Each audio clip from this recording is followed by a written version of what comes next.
Hello students, জ্ঞানজ্যোতি coaching সেন্টারের পক্ষ থেকে তোমাদের আরেকবার স্বাগত জানাই।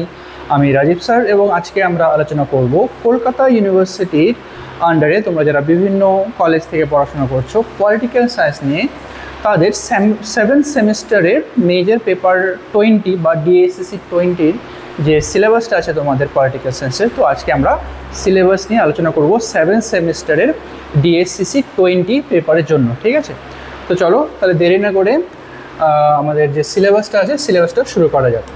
দেখো, তো 7th সেমিস্টারের যে অনার্স সিলেবাসটা আছে তোমাদের, তো প্রথমেই আমরা এখানে দেখে নেব কি কি রয়েছে আমাদের। প্রথমে হলো দুটো আলাদা আলাদা মডিউলে আমরা ডিসকাস করবো সিলেবাসটা। ঠিক আছে, তো টোটাল এখানে দুটো মডিউল রয়েছে। তো প্রথম মডিউলে আমরা দেখে নেব গ্লোবাল কনটেক্সটগুলো কী কী রয়েছে। ঠিক আছে, গ্লোবাল কনটেক্সটগুলো কী কী রয়েছে বা বৈশ্বিক প্রেক্ষাপট। ঠিক আছে, বিশ্বের যে প্রেক্ষাপটগুলো রয়েছে পলিটিক্যাল সায়েন্সের, তো এই সমস্ত জিনিস নিয়ে বিষয়গুলো নিয়ে আমরা মডিউল 1-এ আলোচনা করব পরবর্তীতে। ঠিক আছে, তো প্রথমে এখানে দেখা যাচ্ছে কি 3 জেনারেশন অফ রাইটস। প্রথম যে তোমাদের সিলেবাসে থাকবে সেটা হচ্ছে অধিকারের যে 3টে আলাদা আলাদা জেনারেশন রয়েছে। ঠিক আছে, বা প্রজন্ম রয়েছে, এই প্রজন্মগুলোকে নিয়ে আমরা আলোচনা করব। ঠিক আছে, তো এখানে ফার্স্ট জেনারেশনে যেটা থাকবে, তো ফার্স্ট জেনারেশনে তোমাদের থাকবে হলো civil and political rights focusing on liberty and political participation.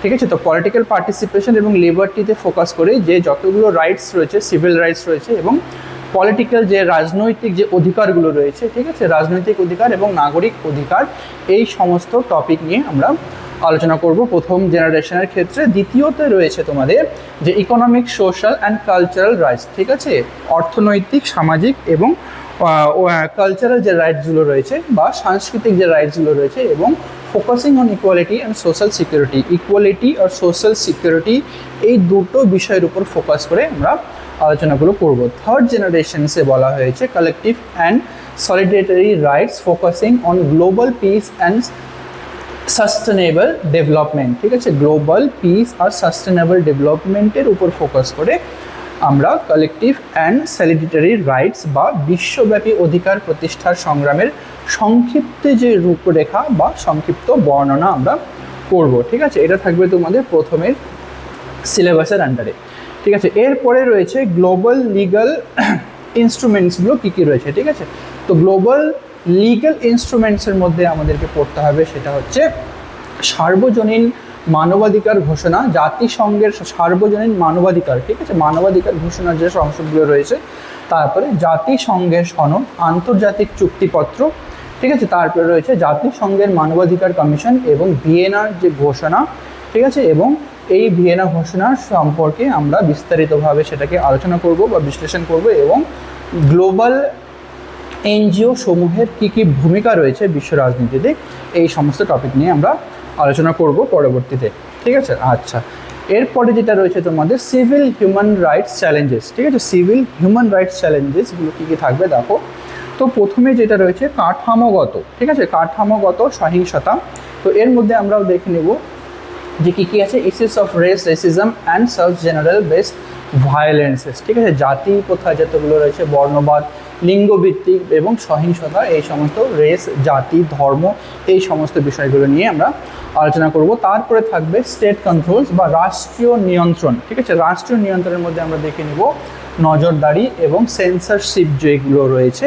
ঠিক আছে, তো নজরদারি এবং সেন্সরশিপ নিয়ে আমরা বিস্তারিতভাবে টপিকগুলোকে বিশ্লেষণ করব। নেক্সট থাকবে তোমাদের হেফাজতি অত্যাচার। ঠিক আছে, কাস্টোডিয়াল অ্যাবিউজ যেগুলো রয়েছে। ঠিক আছে, হেফাজতে থাকাকালীন যে অত্যাচারগুলো করা হয় বা অ্যাবিউজ করা হয়, সেই সমস্ত ব্যাপারগুলো নিয়ে আমরা বিস্তারিতভাবে torture and systematic custodial violence. ঠিক আছে, কাস্টাডিতে থাকা অবস্থায় বা হেফাজতে থাকা অবস্থায় তাদের উপর কী কী ধরনের অত্যাচার করা হয়, কী কী ভায়োলেন্স করা হয়, সেগুলো।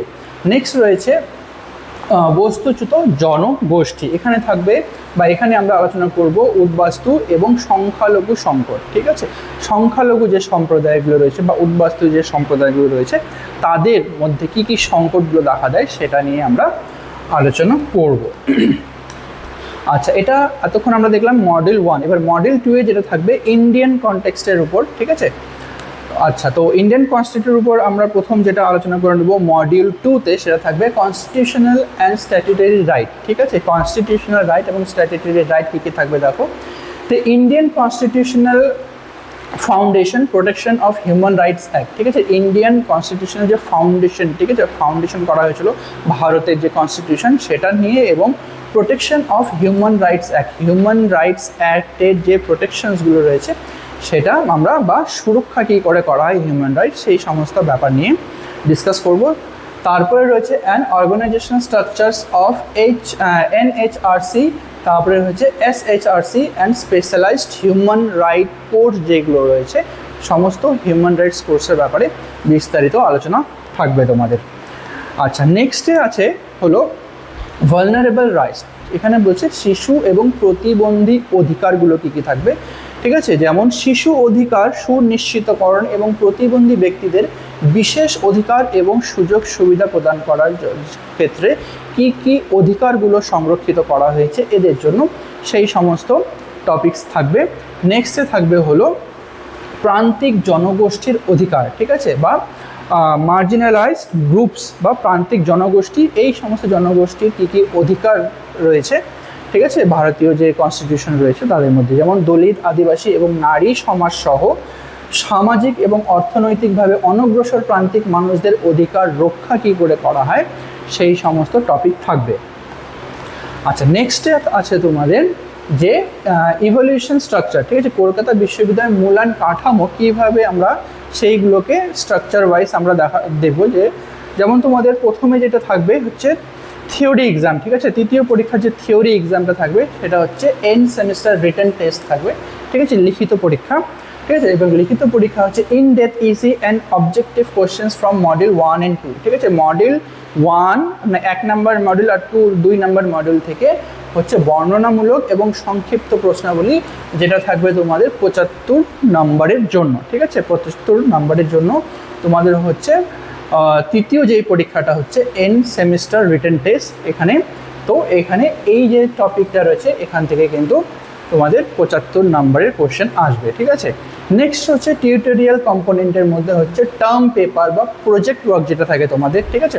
তো প্রজেক্ট ওয়ার্ক বা টার্ম পেপারের যে বিষয়গুলো রয়েছে এটা হচ্ছে 1 term paper of 100 words or field study report, ঠিক আছে, বা 1000 শব্দের মধ্যে যে কোনো একটি প্রাসঙ্গিক বিষয়ের উপর, ঠিক আছে, যে কোনো একটি প্রাসঙ্গিক বিষয়ের উপর 1000 শব্দের মধ্যে অথবা টিউটোরিয়াল পত্র তোমাদেরকে করতে হবে, ঠিক আছে। আর এখানে থাকবে হলো তোমাদের এটা থাকবে টোটাল 25 নম্বরের জন্য। তারপরে যেটা রয়েছে অ্যাক্টিভ সেমিনার বা এনজিওর যে এঙ্গেজমেন্ট ব্যবহারিক ক্ষেত্র সমীকরণ যেটা রয়েছে বা সমীক্ষা যেটা থাকবে সেটা থাকবে তোমাদের practical awareness and field visit, ঠিক আছে, ফিল্ডে ভিজিট করে বা কী কী অ্যাওয়ারনেস তোমরা প্র্যাকটিক্যালি করতে পেরেছো, যেখানে visit to human rights bodies, NGO workshop and legal analysis, ঠিক আছে, visit to human rights body যতগুলো রয়েছে, ঠিক আছে, মানবাধিকারের ক্ষেত্রে তাদের সেখানে তোমাদেরকে ভিজিট করতে হবে, বা যতগুলো এনজিও রয়েছে এবং লিগ্যাল অ্যানালাইসিস যতগুলো রয়েছে তাদের মধ্যে তাদের সাথে তোমাদেরকে ভিজিট করতে হবে, ঠিক আছে, মানবাধিকার কমিশন, এনজিও বা আদালতের কার্যপ্রণালী পর্যবেক্ষণ, ঠিক আছে, এই সমস্ত জিনিস নিয়ে তোমাদের কিন্তু থাকবে যে থার্ডে যে অ্যাক্টিভ সেমিনার এনজিও এঙ্গেজমেন্টের ব্যাপারটা, ঠিক আছে। তো নেক্সট হলো কোয়েশ্চেন অ্যান্ড আনসার, প্রশ্ন উত্তর আলোচনার যে থাকবে। তো এটা সমস্ত কিছু আমাদের এখান থেকে প্রোভাইড করে দেওয়া হয়, এবং শেষে, ঠিক আছে, শেষে আমাদের এখান থেকে যে সাজেশনটা দেওয়া হবে সেই সাজেশনটা তোমরা যদি খুব ভালো করে ফলো করো তাহলে কিন্তু 100% তোমরা কোয়েশ্চেন কমন পাবে আমাদের এখান থেকে, ঠিক আছে। তো আজকের ভিডিওটা ছিল এতখানি, যেটা ছিল তোমাদের আজকে সিলেবাস আলোচনার ভিডিওটা। তো এতখানি থাকবে। ভিডিওটি যদি তোমাদের ভালো লেগে থাকে তাহলে অবশ্যই লাইক আর কমেন্ট করো। দেখা হবে পরবর্তী ভিডিওতে নতুন কোনো টপিক নিয়ে। ততক্ষণ পর্যন্ত ভালো থেকো, সুস্থ থেকো।